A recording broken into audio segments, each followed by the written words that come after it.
Persekutuan Telung Poncoe adalah suatu aliansi penting antara 3 kerajaan Bugis di Sulawesi Selatan, yaitu Bone, Wajo, dan Sopeng, dalam menghadapi kekuatan 2 kerajaan kembar Makassar, yaitu Goa Tallo.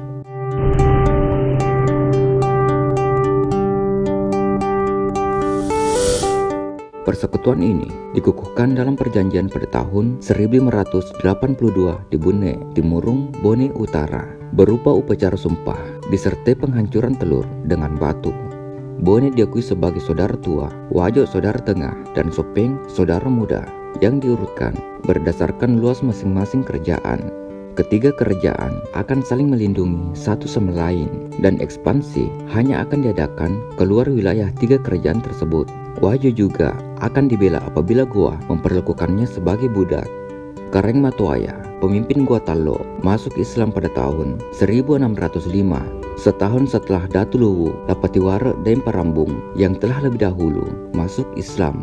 Hal tersebut membawa warna baru dalam hubungan antara Goa Tallo dengan kerajaan-kerajaan Bugis selanjutnya.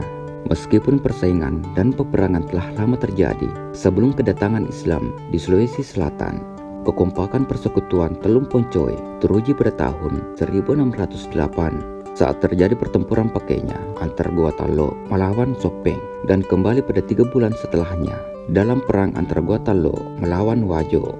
Pasukan Goa Tallo di bawah pimpinan Kareng Matoaya berhasil dipukul mundur pada 2 peristiwa itu. Namun, persekutuan mulai goyah setelah Datu Sopeng masuk Islam tahun 1609 mengikuti ajakan Goa. Kemudian, Goa dan Sopeng bersama-sama menghadapi kerajaan-kerajaan Bugis lainnya, sehingga Arung Matua Wajo Lasangkuru Patau antara tahun 1609 sampai 1610 juga masuk Islam, dan akhirnya Arum Pone juga dapat dikalahkan dan memeluk agama tersebut pada tahun 1611. Di saat satu demi satu kerajaan-kerajaan Bugis tersebut menyerah, Kareng Matoaya dari Goa Tallo tidak tuntut ganda perang, melainkan hanya meminta agar mereka mengucapkan syahadat saja. Goa Tallo kemudian menyarankan agar persekutuan Telung Poncoe dipelihara kembali oleh Bone, Wajo, dan Sopeng untuk menghadapi musuh yang merugikan agama, sedangkan musuh dari seberang lautan akan dihadapi oleh Goa Tallo. Setelah wafatnya Kareng Matoaya yang alim dalam beragama, perseteruan Bone dan Goa timbul kembali yang berujung pada perang yang berlarut-larut di antara kedua kerajaan tersebut.